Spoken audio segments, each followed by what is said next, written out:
Vraiment, merci d'être de notre compagnie depuis la première vidéo consacrée à notre grande thématique qui est le marché de l'emploi vu sous l'angle de la demande et un peu les spécificités africaines. Bienvenue cette fois-ci au thème 5 qui est consacré à comment suivre votre demande de travail, votre demande de stage que nous allons développer ici.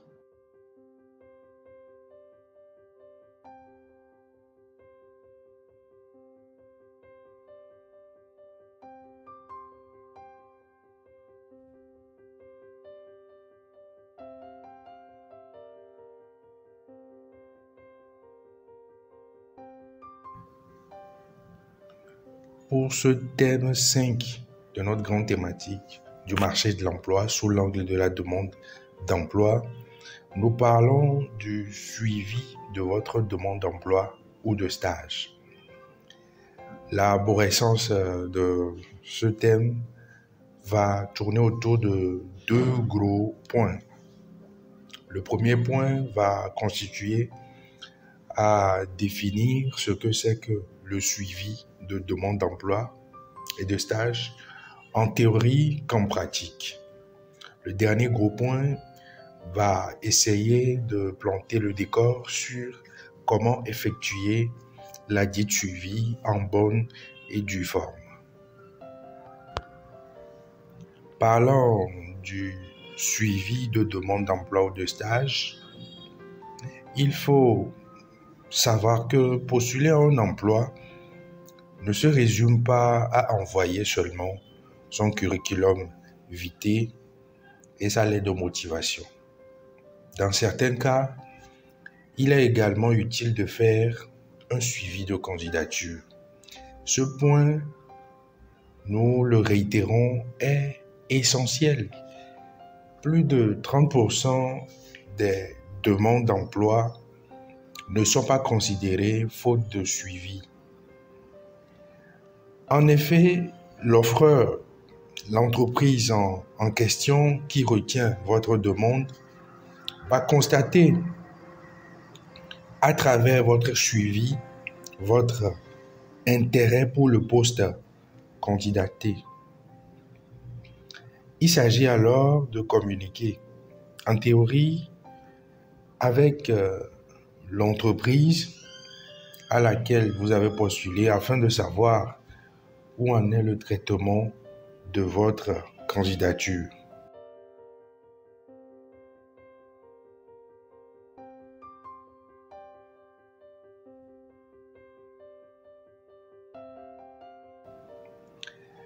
Dans la pratique, il faut savoir qu'il y a des moyens conseillés, souhaités pour pouvoir entretenir cette communication avec votre futur employeur.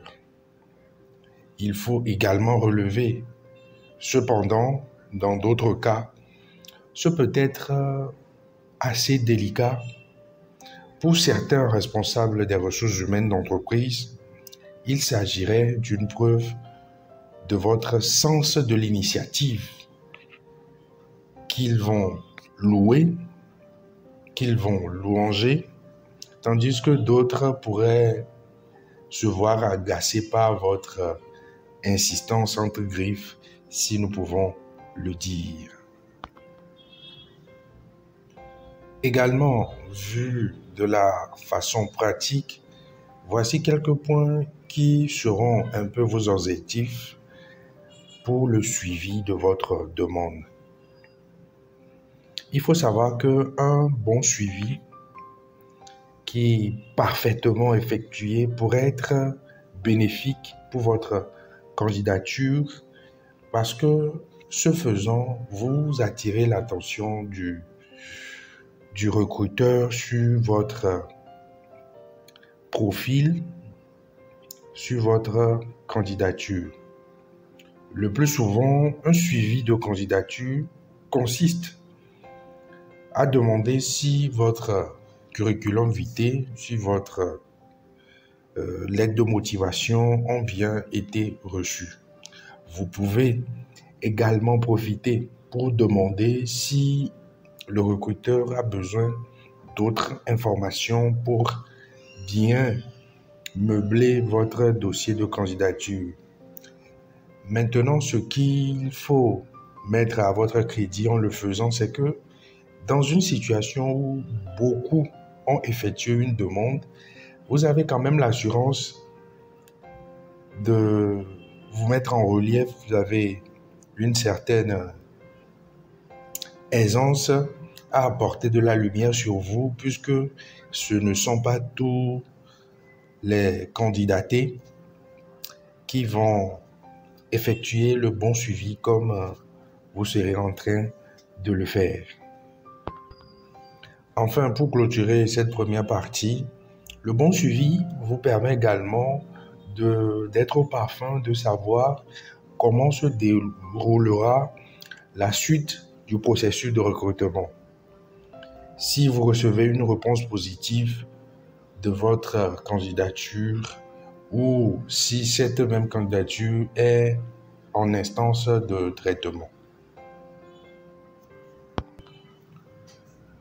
Ce deuxième gros point va consister, comme nous l'avions précédemment évoqué, à énumérer 6 aspects qui vont faire de votre suivi une particularité, une démarche assez prisée. Le premier aspect, brièvement, vous devez attendre au moins 2 semaines avant de réagir. En effet, que vous postulez ou non auprès d'une grande entreprise, il est préférable d'attendre au minimum 14 jours avant de communiquer avec l'entreprise. Vous savez, les plus grandes entreprises disposent en leur sein un système de traitement de gestion de candidature. Il ne faudrait pas perdre de vue que dans les grandes entreprises, votre candidature n'est pas le seul sujet de traitement.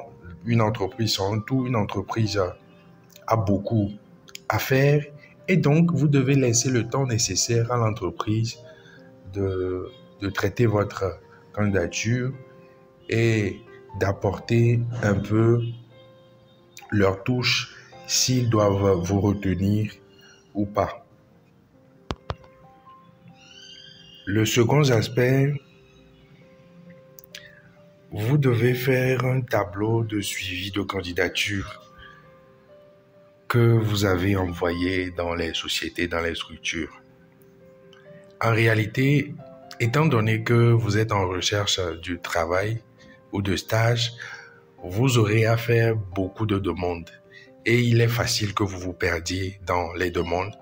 Donc, essayez de faire un tableau dans Excel ou peut-être dans Word. Vous faites un tableau de suivi, comme ça, vous pouvez vous servir des paramètres comme la date et le moyen utilisé pour le faire, les plateformes ou bien un peu si vous avez été recommandé ou pas, vous mettez tout dans le tableau et journalièrement, voire hebdomadairement, vous suivez ce tableau en ayant le bon timing de relance. En guise de troisième aspect, la clarté dans votre démarche. Il faudrait que votre potentiel recruteur-employeur puisse déceler dans votre démarche une certaine clarté. Il ne faut pas paraître fourbe, il ne faut pas paraître trop malicieux. Soyez clair et que votre volonté soit vraiment recommandable. En guise de quatrième aspect, soyez concis dans votre démarche de suivi. Vous devez en effet, dès que le moment est venu, de prendre contact avec votre entreprise. En guise de quatrième aspect, vous devez être concis il faut une certaine concision dans votre démarche. En effet, lorsque arrivera le moment où il faut prendre contact avec votre potentiel employeur, vous devez aller droit au but. Vous ne devez pas répéter les informations que vous avez données au premier abord. Cela permettra à l'employeur de réaliser à quel point vous êtes focus sur vos objectifs. Le cinquième aspect, vous devez indiquer que vous êtes toujours intéressé par le poste.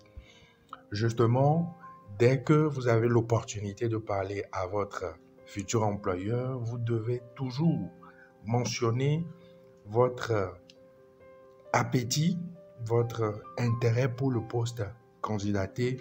Vous devez posséder des arguments solides qui prouvent à quel point ce travail vous tient à cœur.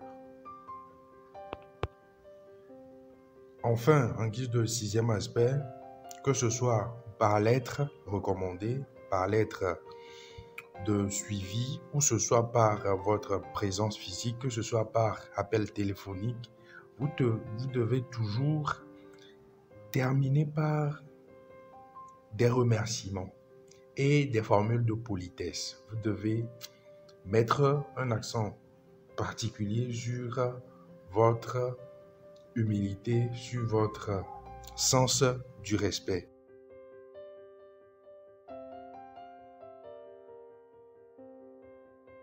Merci pour votre passion, pour votre amour de nous suivre et d'être toujours des nôtres. Nous voici à la fin de cette cinquième vidéo consacrée au cinquième thème de notre grande thématique du marché de l'emploi vu sous l'angle de la demande. Nous vous remercions et également nous marquons encore nos remercions à nos illustres invités qui nous ont fait honneur en marquant leur présence et en apportant beaucoup leur intellect et leur savoir-faire, leur expérience également à l'édifice de ce développement de cette grande thématique de ce forum mensuel. Merci de nous suivre. À la prochaine.